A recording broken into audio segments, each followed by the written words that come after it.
ओम सर्वस्वरूपे सर्वे सर्वशक्ति समन्विते व्यवस्थाई no Durga Devi नमस्ते। राजा जन्मेजय ने कहा, प्रभु आप भगवती जगदम्बिका के अनुष्ठान की समीचीन विधि बतलाने की कृपा करें, जिसे सुनकर अपनी शक्ति के अनुसार सावधानी से मैं आराधन में लग जाऊं। पूजन की विधि, मंत्र और हवन की सामग्री सभी बता दूं। कितने ब्राह्मण होने चाहिए और कितनी दक्षिणा देना चाहिए। व्यास जी कहते हैं, राजन सुनो, मैं भगवती के यज्ञ का सविधि वर्णन करता हूँ।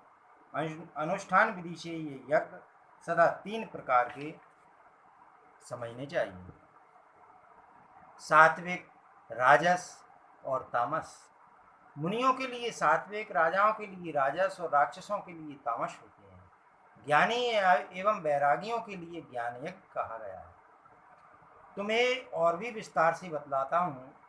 देश, काल, द्रव्य, मंत्र, ब्राह्मण और श्रद्धा जहाँ सात्विक हो, अर्थात काशी आदि पवित्र स्थान, उत्तरायण का समय, न्याय से कमाया हुआ द्रव्य, वैदिक मंत्र, श्रोत्रिय ब्राह्मण और आस्तिकी की श्रद्धा हो, उसे सात्विक यज्ञ कहते हैं। राजन, यदि द्रव्य शुद्धि, क्रिया शुद्धि और मंत्र शुद्धि से यज्ञ संपन्न हो तो पूर्ण फल प्राप्त होता है, इसमें कोई संदेह की बात नहीं है। अन्याय से उपार्जन किए हुए द्रव्य द्वारा जो पुण्य कार्य किया जाता है वह ना तो इस लोक में कीर्ति दे सकता है और न परलोक में ही उससे कुछ फल मिल सकता है। अतएव इस लोक में यश और परलोक में सुख पाने के लिए न्याय से कमाए हुए धन के द्वारा ही सदा पुण्य कार्य करना चाहिए। राजेंद्र, तुम्हारे सामने की बात है, पांडवों ने सर्वोत्तम राशु यज्ञ किया था। समाप्ति के समय प्रचुर दक्षिणाएं बांटी गई थीं। उस यज्ञ में यादवेश्वर भगवान श्री कृष्ण स्वयं पधारे थे। भारद्वाज प्रभृति प्रकांड विद्वानों का समाज जुटा था। लगातार 1 महीने तक यज्ञ होने पर पूर्णाहुति हुई थी, फिर भी पांडवों को अत्यंत कठिन कष्ट भोगने पड़े थे। उन्होंने वनवास के दुख भोगे, पांचाली को विपत्ति झेलनी पड़ी, जुए में पांडव हार गए। भला यज्ञ का फल कहाँ रहा, जबकि उन्हें वनवास के इतने अधिक कष्ट सहने पड़े। उन सभी महाभाग पांडवों ने राजा विराट के घर नौकरी की थी। कीचक ने साध्वी द्रौपदी को कितना कष्ट दिया था। जिस समय पतिव्रता सुंदरी द्रौपदी को केश पकड़कर खींचा गया, उस समय कोई भी पांडव उस अबला की रक्षा न कर सका। यदि कर्म करने में प्रतिकूल फल सिद्ध हुआ तो श्रेष्ठ ज्ञान रखने वाले पंडित जन कल्पना कर लें कि इसमें अवश्य कोई अव्यवस्था हो गई है। कर्मशील विद्वानों ने प्रहा कर्म को ही प्रधान बतलाया है। वे कहते हैं कि कर्ता के, मंत्र के और द्रव्य के भेद से विपरीत फल हो जाता है। पूर्व समय की बात है, इंद्र ने विश्वरूप को यज्ञ में आचार्य बनाया था, पर मात्र पक्ष वाले दैत्यों का भी हित करने के लिए विश्वरूप जी विपरीत मंत्र कहने लगे। देवताओं और दानवों का कल्याण हो, बार बार यों कहकर उन्होंने मात्र पक्ष वाले जो असुर थे उनकी भी रक्षा करनी चाहिए। दैत्यों को हष्टपुष्ट देखकर इंद्र कुपित हो उठे। तदंतर देवराज ने तुरंत वज्र से विश्वरूप का मस्तक धड़ से अलग कर दिया। इससे यह निसंदेह सिद्ध हो जाता है कि कर्ता के वेद से विपरीत फल होता है। यदि इसे न माने तो ठीक नहीं, क्योंकि पंचाल नरेश राजा द्रुपद ने क्रोध के आवेश में आकर द्रोण को मारने वाला पुत्र उत्पन्न होने के लिए यज्ञ किया। फलस्वरूप धृष्टद्युम्न की उत्पत्ति हुई। साथ ही यज्ञ वेदी से द्रौपदी नामक कन्या का भी जन्म हो गया। प्राचीन समय की बात है, जब राजा दशरथ को एक भी संतान न थी, तब उन्होंने पुत्रेष्टि यज्ञ किया। इसमें उन्हें चार पुत्र प्राप्त हुए। अतः युक्ति पूर्वक क्रिया करने पर यज्ञ सर्वदा सिद्धि प्रदान कर सकता है। राजन, सभी तरह से सिद्ध हो गया कि कर्म में कुछ भी गड़बड़ी होने पर फल सिद्धि में प्रतिकूलता आ जाती है। पांडवों के यज्ञ में भी कोई न कोई अनुचित कार्य अवश्य हो गया था, जिसके फलस्वरूप उन्हें विपरीत भोग भोगने पड़े। जुए में उनकी हार हो गई। राजन, धर्मनंदन महाराज युधिष्ठिर जैसे सत्यवादी थे, वैसी महारानी द्रौपदी भी साध्वी थीं। अन्य सभी भाई भी बड़े पवित्र आत्मा थे, किंतु उनका धन अन्याय उपार्जित था। इसी से क्रिया में विगुणता आ गई थी। अथवा यह भी कह सकते हैं कि उन्होंने अभिमान पूर्वक यज्ञ किया था, जिससे दोष सामने आ गया।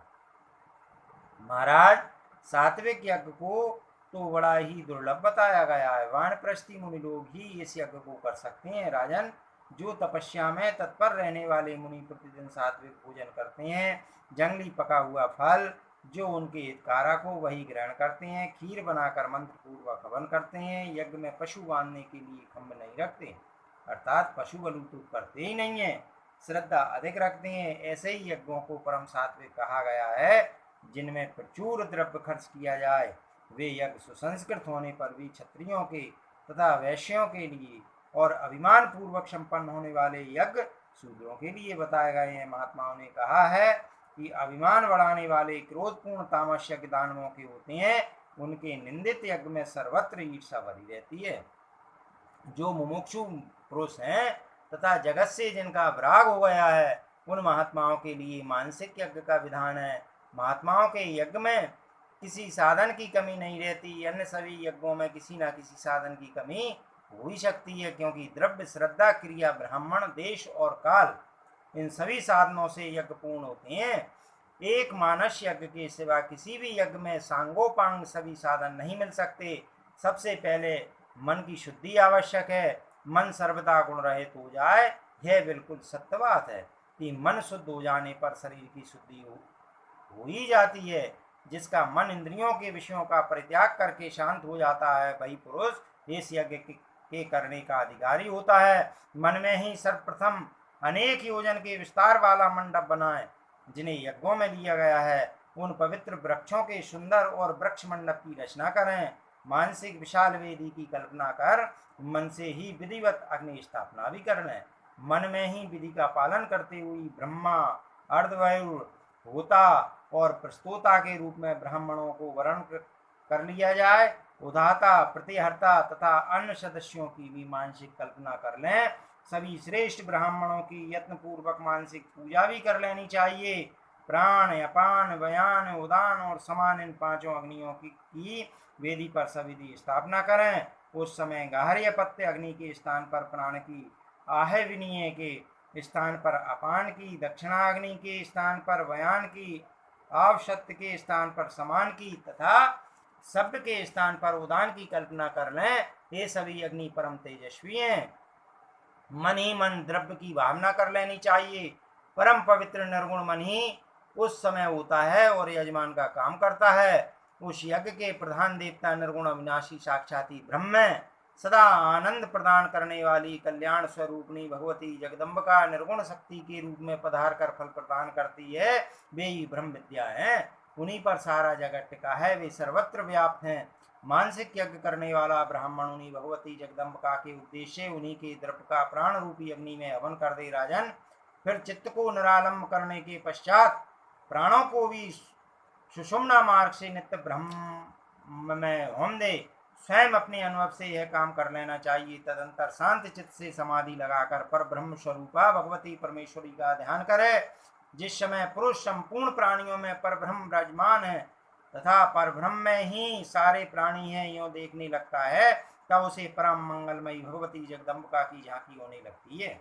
भगवती का श्री विग्रह सचित और आनंद से परिपूर्ण है। उनके दर्शन हो जाने पर पुरुष ब्रह्म ज्ञानी हो जाता है। राजन, उस समय उस पुरुष के मायक सभी कार्य जल बुन जाते हैं। केवल प्रारब्ध भोगने के लिए ही वह शरीर धारण किए रहता है। तात ऐसे जीवन मुक्त पुरुष मरने के पश्चात परम धाम में चले जाते हैं। जो भगवती जगदम्बिका की उपासना करता है यह कृतकृत हो जाता है, उसके कोई कार्य शेष नहीं रह जाते। अतएव संपूर्ण प्रयत्न करने गुरुदेव के कथन अनुसार अखिल भूमंडल की अधिष्ठात्री भगवती जगदम्बिका का ध्यान, उनके गुणों का श्रवण तथा मनन करना चाहिए। राजन, इस प्रकार किया हुआ यज्ञ मोक्ष रूपी फल प्रदान करता है, इसमें कोई संशय नहीं है। इसके अतिरिक्त जितने सकाम यज्ञ उनका फल अनित्य होता है। विद्वान पुरुष कहते हैं और वेद की आज्ञा है कि स्वर्ग की कामना रखने वाले पुरुष विधि पूर्वक अष्टि अग्निहोम यज्ञ करें।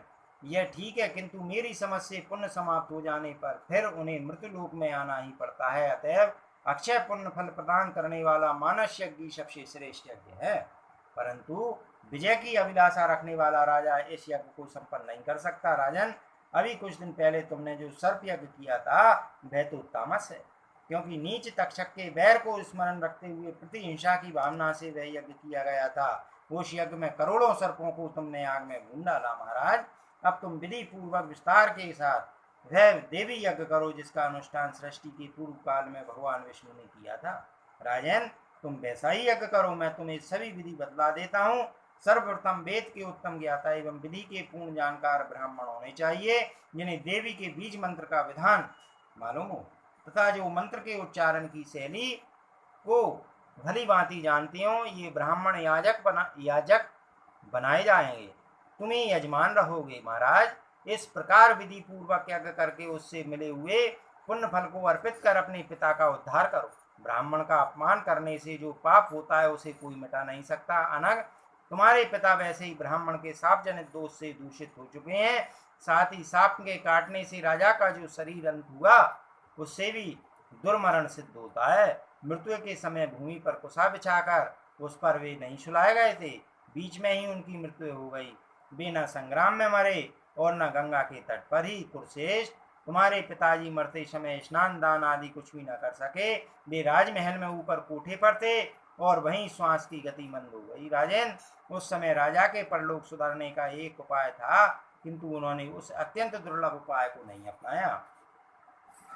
वह उपाय है कि प्राणी जहां कहीं भी रहे उस समझे कि मृत्यु सिर पर ही नाच रही है, अतः मन को सारे विषयों से हटाकर वैराग्य का अवलंबन कर लें और यह निश्चय करें कि 5 भूतों से बना हुआ मेरा यह शरीर क्या दुख का साधन हो सकता है। अरे यह शरीर अभी शांत हो जाए अथवा इच्छानुसार किसी दूसरी घड़ी में हो, इससे मेरा क्या संबंध है। मैं तो शरीर से पृथक निर्गुण अविनाशी आत्मा हूँ।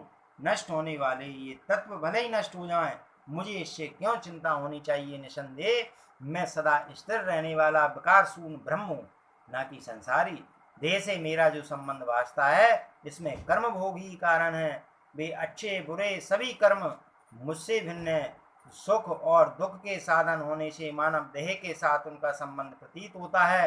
वास्तव में तो मैं इस अत्यंत भयावह दुखालय संसार से अलग हूँ। इस प्रकार चिंतन करते हुए मरने वाला प्राणी स्नान दान आदि सभी सात्विक क्रियाओं से वंचित ही क्यों ना रहा हो, उसे पुनः जन्म लेने का दुख नहीं भोगना पड़ता। यही सबसे उत्तम साधन कहा गया है। यह योगियों के लिए भी दुर्लभ है। राजन, ब्राह्मण ने तुम्हारे पिता को शाप दे दिया है सुनकर भी राजा के वैराग्य का आश्रय नहीं लिया। औषध मणि मंत्र और उत्तम से उत्तम यंत्रों का संग्रह किया, एक बड़े ऊंचे महल पर रहने की व्यवस्था की।